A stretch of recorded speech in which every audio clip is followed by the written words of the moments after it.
महाराष्ट्र की राजनीति में भूचाल आने का संदेशा दिख रहा है, साफ साफ दिख रहा है। ये बयान महाराष्ट्र की सियासत में भयंकर तूफान लाने के लिए पर्याप्त है। और इसी बयान के बाद साहिब समझ गए हैं कि महाराष्ट्र में सब कुछ आसान नहीं। नई नई राजनीति नजर आने लगी है, नई नई बातें नजर आने लगी हैं।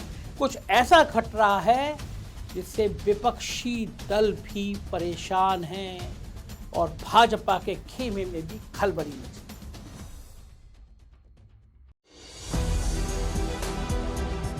नमस्कार, मैं हूं संजय शर्मा। आप देख रहे हैं 4PM न्यूज नेटवर्क। देश की राजनीति बहुत अलग दिशा में जा रही है। कोई सोच नहीं सकता था कि प्रधानमंत्री इतना परेशान हो सकते हैं। वो मोदी जी। भारतीय जनता पार्टी कहती थी नगर पालिका का चुनाव हो, जिला पंचायत का चुनाव हो, विधानसभा का चुनाव हो या लोकसभा का चुनाव हो, मोदी है तो मुमकिन है। लेकिन अब कर्नाटक के चुनाव के बाद बाजी कुछ पलट गई है। प्रधानमंत्री जी परेशान नजर आने लगे हैं। उम्र भी हो चुकी है किसी की। इस उम्र में आके आदमी वैसे भी थोड़ा रिटायर होने वाली हालात में आता है और परेशान हो तो फिर शरीर भी थोड़ा थोड़ा साथ छोड़ने लगता है। लेकिन राजनीति का चक्रव्यूह बड़ा खतरनाक होता है।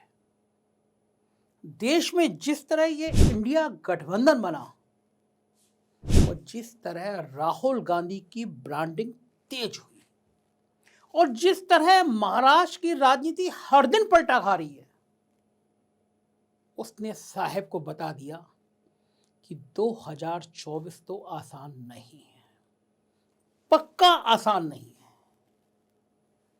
और अगर साहब सत्ता में नहीं आए, अगर साहब की बाजी नहीं चली, तो फिर साहब का क्या होगा। ममता बनर्जी ने आज बड़े दावे के साथ कह दिया कि चुनाव दिसंबर में होंगे। मतलब साहब लोकसभा का चुनाव 4-5 महीने पहले कराना चाहते हैं। कारण क्या है? कारण है मध्य प्रदेश, राजस्थान, छत्तीसगढ़ से आई हुई एक रिपोर्ट के। संघ ने अपने अंदरूनी सूत्रों से यह रिपोर्ट तैयार कराई। भारतीय जनता पार्टी के एक बहुत बड़े नेता ने बताया, व्यक्तिगत बातचीत में बताया कि तीनों राज्यों में हालात ठीक नहीं है। राजस्थान, जिसे भारतीय जनता पार्टी अपना जीता हुआ राज्य बता रही थी, वहां वसुंधरा राजे के तेवरों ने बीजेपी के पसीने छुड़ा दिए। शिवराज मामा भले 450 का सिलेंडर कर रहे हो, हर दिन घोषणा कर रहे हो, लेकिन व्यापम घोटाले से लेकर पटवारी घोटाले तक जाने कौन कौन से घोटाले जिन्न की तरह सामने आ रहे हैं। और शिवराज सिंह चौहान कर्नाटक की सरकार की तरह एक भ्रष्ट सरकार के रूप में सामने आ रही है। छत्तीसगढ़ में पूरी ईडी लगा दी गई हो, हर हफ्ते ईडी के छापे पड़ रहे हो, गिरफ्तारी हो रही हो, लेकिन भूपेश बघेल डरने का नाम नहीं ले रहे हैं। और साहब को समझ आ गया कि ये 2019 नहीं है कि मध्य प्रदेश, राजस्थान और छत्तीसगढ़ हार जाए, लेकिन फिर भी दिल्ली में हुकूमत बना ले। अब साहब का वो जादू, वो ब्रांड नहीं रहा। साहब जानते हैं कि अब अगर मध्य प्रदेश, राजस्थान और छत्तीसगढ़ हारे तो कर्नाटक के बाद जो ब्रांड वैल्यू गिरना शुरू हुई थी वो और तेजी से गिरेगी और लोग कहने लगेंगे कि अब इस सिक्के में दम नहीं बचा। और राजनीति बड़ी क्रूर होती है, किसी की नहीं होती। समय बड़ा निर्मम होता है। आपका किया हुआ एक एक पुर्जा आपके सामने आने लगता है, एक एक कारनामे आपके सामने आने लगते हैं। गुजरात से लेकर दिल्ली तक जो फाइलें बंद हो गई थी, वो फाइलें खुलने लगती हैं। और साहब जानते हैं अगर ये फाइलें खुली तो परेशानी बढ़ जाएगी।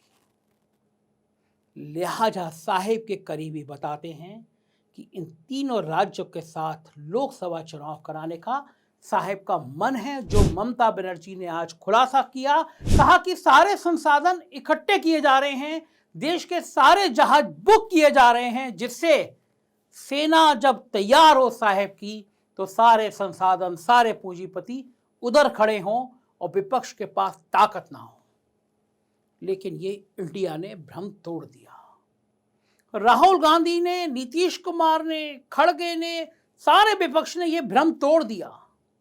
जिस तरह इंडिया का गठबंधन मजबूत हो रहा है, जिस तरह से विपक्ष की ताकत मजबूत हो रही है, और कहा जा रहा है कि मुंबई में जो अधिवेशन होने जा रहा है उसमें कोई और बड़ा धमाका हो सकता है। कहीं ऐसा ना हो जाए कि एनडीए में भी कुछ पार्टियां तोड़ दी जाएं। महाराष्ट्र बहुत परेशान कर रहा है। महाराष्ट्र में कब कौन किसका हो जाए और कब कौन किधर चला जाए, कुछ कहा नहीं जा सकता। यहाँ महाराष्ट्र की राजनीति वो खेल जैसी हो गई है जहां दोस्त को दुश्मन बनते और दुश्मन को दोस्त बनते समय नहीं लगता।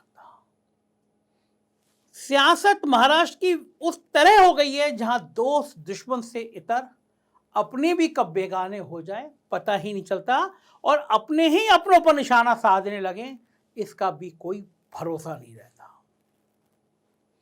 ऐसे कई उदाहरण महाराष्ट्र में हमें पहले देखने को मिले हैं, लेकिन मौजूदा समय में उत्तर प्रदेश के बाद सबसे ज़्यादा सीटें देने वाला महाराष्ट्र, उसमें सियासत की आंख मिचौली का यह खेल साहब को परेशान कर रहा है।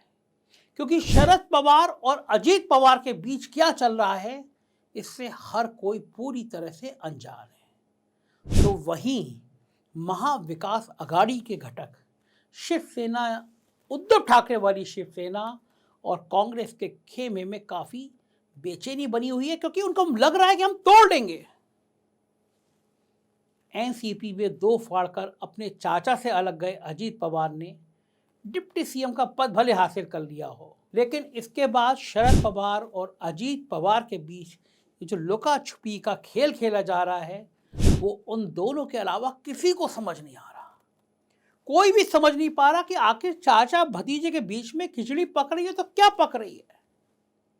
कभी शरद पवार अजीत पवार पर धोखा देने का आरोप लगाते हैं, विश्वासघात करने की बात करने लगते हैं। कभी अजीत पवार भी चाचा से नाराजगी जाहिर करते हैं, उन्हें रिटायर होने की सलाह देने लगते हैं।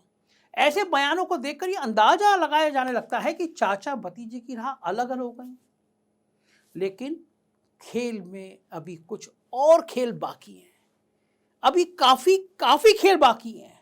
इसके बाद से कुछ ना कुछ दाल में काला नजर आने लगा है। नई नई राजनीति नजर आने लगी है, नई नई बातें नजर आने लगी हैं।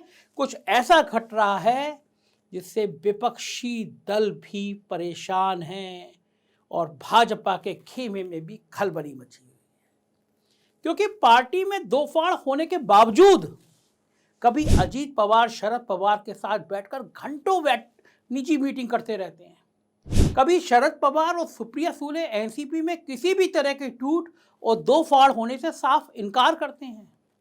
इतना ही नहीं, कभी कभी तो सीनियर पवार अजीत पवार को अपना नेता भी बता देते हैं। यही कारण है कि पिछले कुछ दिन पहले अजीत पवार की शरद पवार से घंटों मुलाकात में कांग्रेस और शिवसेना को थोड़ा चिंतित किया, लेकिन उसके बाद जब दांव सामने आया, शरद पवार बेटी सुप्रिया सुले जिस तरह से एनसीपी में किसी भी तरह के टूट का इनकार किया और साथ ही अजीत पवार को अपनी पार्टी का नेता बता दिया, ये दांव लोग समझ नहीं पा रहे हैं क्या है। एमबीए कहूँ, पूरे विपक्षी गठबंधन कहूँ, इंडिया में भी कहूँ, सब में बड़ा कशमकश होकर खेल क्या चल रहा है। लेकिन राहुल और खड़गे समझ गए कि ये आखिर पवार साहब का दांव है और इसी चाचा और भतीजे के बीच कोई ऐसी जुगलबंदी चल रही है, कोई ऐसी खिचड़ी पक रही है जिससे साहब का तापमान बढ़ रहा है और महाराष्ट्र की राजनीति में भूचाल आने का संदेशा दिख रहा है, साफ साफ दिख रहा है। दरअसल पिछले कुछ दिनों से शरद पवार लगातार कह रहे हैं कि एनसीपी में कोई दो फाड़ नहीं हुआ, एनसीपी एक है। मैं राष्ट्रीय अध्यक्ष हूं और जयंत पाटिल महाराष्ट्र के अध्यक्ष हैं।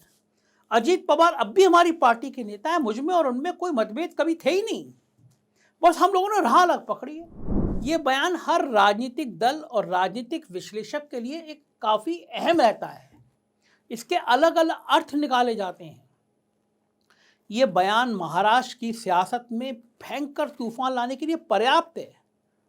और इसी बयान के बाद साहिब समझ गए हैं कि महाराष्ट्र में सब कुछ आसान नहीं है। तो परेशानी यह है कि अगर महाराष्ट्र में भी गेम चल रहा है तो फिर महाराष्ट्र, बंगाल, कर्नाटक और बिहार, यही वो राज्य हैं जो साहिब की सत्ता को, साहिब को कुर्सी से दूर करते चले जा रहे हैं। उस पे भी देश के सबसे बड़े राज्य उत्तर प्रदेश। योगी आदित्यनाथ की रणनीति, अब तक योगी आदित्यनाथ पर अंकुश लगाने की रणनीति अब दिल्ली दरबार को भारी पड़ती नजर आ रही है। दिल्ली दरबार को समझ आ रहा है कि अगर योगी रूठे तो सत्ता रूठी। इन हालात में साहिब चाहते हैं कि सारा मामला दिसंबर में खत्म कर दिया जाए। इंडिया को जितना टाइम दे रहे हैं, जितना राहुल गांधी को, खड़गे को टाइम दिया जा रहा है, उतना भाजपा को नुकसान होता जा रहा है। तो अब फिर आर पार की बात कर ली जाए, ज्यादा समय ना दिया जाए, दिसंबर में चुनाव कर लिया जाए। G20 का जो माहौल बनेगा, पूरी मीडिया को खरीदा जाए, पूरे देश में दिखाया जाए कि दुनिया के सारे बड़े बड़े राष्ट्राध्यक्षों ने आके कहा मोदी है तो मुमकिन है। दिन रात टीवी पे प्रचार किया जाए, हरियाणा जैसा मॉडल कुछ गर्म किया जाए और दिसंबर में चुनाव करा लिया जाए। होगा ऐसा? और अगर होगा ऐसा तो यकीन मानिए कि बहुत बहुत राजनीति में दांव पेच देखने को मिलेंगे। हर महीना साहिब के लिए अच्छे संकेत नहीं ला रहा। लोकसभा चुनाव क्या संकेत लाएगा, जानने के लिए, देखने के लिए देखते रहिए 4 PM। हम आपके साथ रहेंगे राजनीति की हर खबर को बताने को। अपनी राय से अवगत कराइएगा। शुक्रिया, थैंक यू।